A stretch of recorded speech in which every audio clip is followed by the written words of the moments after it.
মণ্ডলগিরিতে দ্বিতীয় দিন। ২১শে অক্টোবর রাত্রে আমার এবং আমার মেয়ের বার্থডে সেলিব্রেশন করা হয়। এখানে আমাদের পরিবার নেই, তবে মণ্ডলগিরিতে এসে আমরা একটা পরিবার পেয়েছি। সারাদিন ঘুরে এসে বিকালে গিয়েছিলাম রিসোর্টের মালিক আর মালিকের ওয়াইফের সঙ্গে মার্কেটে। সেখান থেকে কিছু চকলেট, আইসক্রিম এগুলা কিনে নিয়ে আসি। আর এই যে সমস্ত আয়োজন, এই সমস্ত কিছু ওনারা করেছে। আমরা কিছুই করতে পারিনি। ওনারা আমাদের জন্য এত কিছু করেছে, ধন্যবাদ দিলে আসলে কম হয়ে যাবে। তাদের এই আয়োজনটা ছিল অসাধারণ।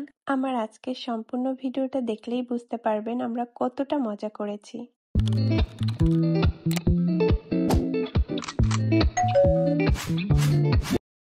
আমরা রিসোর্ট থেকে ব্রেকফাস্ট করে বের হয়েছিলাম। ঘুরে আসতে আসতে বিকাল হয়ে গেছে।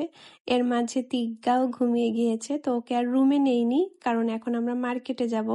মণ্ডলগিরিতে আবার কেক পাওয়া যায় না, তো আমাদের রিসোর্টের যে মালিক উনি একজনকে অনেক রিকোয়েস্ট করার পরে কেকের অর্ডার নেয়, তো আমরা কেক নিয়ে ফিরছি। সাথে কিছু খাবার দাবার, বাচ্চাদের জন্য চকলেট, জুস এগুলা নিয়েছিলাম। রিসোর্টে এসেই আমরা রেডি হতে যাই। তিগ্গাকে জাস্ট ব্ল্যাক কালারের একটা টি শার্ট পরিয়েছিলাম, কারণ ও পোশাকের বিষয় খুব টিপটিপা, ওর যেটা পছন্দ সেটাই পরবে। আর আমরা তিনজনই ব্ল্যাক কালারের ড্রেস পরেছিলাম, এটা আমাদের প্ল্যান করাই ছিল। তিগ্গার বাবা জাস্ট ওনাকে একটু হেল্প করছিল। উনারা অনেক কষ্ট করেছে।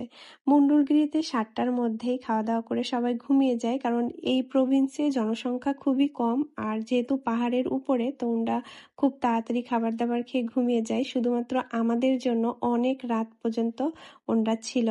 এই কেকটা ম্যানেজ করতে ওনাদের অনেক কষ্ট করতে হয়েছে। এখানে কেক তেমন পাওয়া যায় না, আর নমপেন থেকে কেক নিয়ে আসলে এটা নষ্ট হয়ে যেত। আমাদের খাবারও চলে এসেছে। এইখানকার নিয়ম হচ্ছে কোনো কিছু সেলিব্রেশন করার আগে খাওয়া দাওয়া কমপ্লিট করে তারপরে। তো আমাদের এখানে যে খাবারটা দিয়েছিল খুবই টেস্টি ছিল, কারণ এই রিসোর্টের মালিকের ওয়াইফ নিজে হাতে সবটা হচ্ছে রান্না করেছে, আর সমস্ত খাবার কিন্তু একদম ফ্রেশ। উনাদের খাবারটা আলাদা, আর উনাদের খাবারটা আলাদা রাখার কারণ হচ্ছে ওনারা এখানে সাপ রান্না করছিল, আর আমরা যেহেতু সাপ খাই না, তো আমাদের আলাদা টেবিলে দিয়েছে, আর ওনরা হচ্ছে আলাদা টেবিলে নিয়েছে। এই জিনিসটা ভালো লেগেছে, কারণ আমরা যে জিনিসটা খাই না, যাতে সেই জিনিসের স্পর্শ আমাদের না লাগে, সেই জন্য আলাদা করে দিয়েছে। তো আমরা এখানে খাবার দাবার খাওয়া শুরু করেছি। খাওয়া শেষ করেই হচ্ছে কেকটা কাটতে যাব।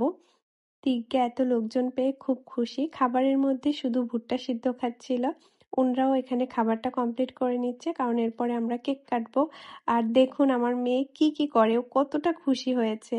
তিগ্গাকে নিয়ে কেকটা আনতে গেলেও ওকে আসলে কেকটা আমি দেখিয়েছিলাম না। যখন ও কেকটা প্রথম দেখে ও খুশি হয়ে যায়, আর ওকে অনেক দিনই হয়েছে আমি চকলেট দেই না, তো এই দিন ও এত চকলেট দেখে খুব খুশি হয়ে যায়। কোনটা রেখে কোনটা খাবে ও কনফিউজ হয়ে যায়। ওর বাবাও বলে আজকের দিনের জন্য ওকে ছাড় দাও, ওর যেটা ভালো লাগে ও সেটাই করুক। তো বাচ্চাদের সঙ্গে মজা করছিল। আসলে বাচ্চারা বাচ্চাদের কাছে পেলে অনেক খুশি হয়। এখানেও একটু দুষ্টামিও করছিল, সবাইকে ও নিজে পছন্দ করে চকলেট দিচ্ছিল, আর সবাই ওকে উইশ করছিল। সাথে আমাকেও উইশ করছিল, আর ও দেখেন কতটা খুশি, নাচ করতেছে, ডান্স করতেছে।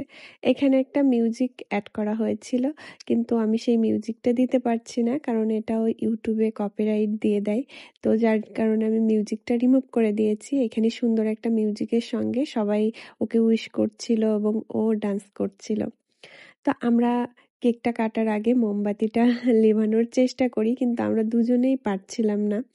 তো লাস্টে ওর বাবার হেল্প নিতে হয়। আসলে আমার আর আমার মেয়ের সবকিছুইতেই ওর বাবার সাহায্য ছাড়া ইনকমপ্লিট, এটা আসলে বোঝা যায় এখানেও, কারণ আমরা দুজনেই ক্যান্ডেলগুলা লিভাতে পারছিলাম না। লাস্টে ওর বাবা এসে ক্যান্ডেল লিভিয়ে দেয়, দেন আমরা কেকটা কাটি।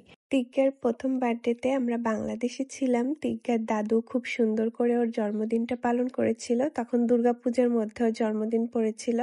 দ্বিতীয় জন্মদিনে ওর বাবার ইচ্ছা ছিল আমার এবং তিগ্গার বার্থডে উড়ন্ত অবস্থায় পালন করবে। তো প্লেনের মধ্যে আমরা হচ্ছে কেকটা কেটেছিলাম।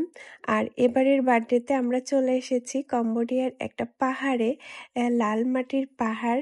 এখানে এসে আমরা একটা ফ্যামিলিও পেয়ে যাই। খুব সুন্দর করে বার্থডের আয়োজন আয়োজন করেছিল ওর বাবা। ওকে আসলে ধন্যবাদ দিলে ছোট করা হবে। ও আমাদের জন্য অনেক কিছু করেছে। আমরা এখানে ৪ টা ফ্যামিলি ছিলাম। এই রিসোর্টের যে মালিক, উনার বড় একটা ফার্ম আছে। সেটা মেইনটেইন করার জন্য ২ জন ম্যানেজার আছে। সেই ২ ম্যানেজারকে ইনভাইট করেছিল। কারণ যাতে আমরা বেশি করে মজা করতে পারি। তিগ্গা লোকজন পছন্দ করে, বাচ্চা পছন্দ করে এইজন্য। আর উনরা খুব তাড়াতাড়ি ঘুমিয়ে যায়। শুধুমাত্র আমাদের জন্য অনেক রাত পর্যন্ত আড্ডা দিয়েছে। নেক্সট পার্টে আমি উনার সম্পূর্ণ ফার্মটা ঘুরে দেখাবো।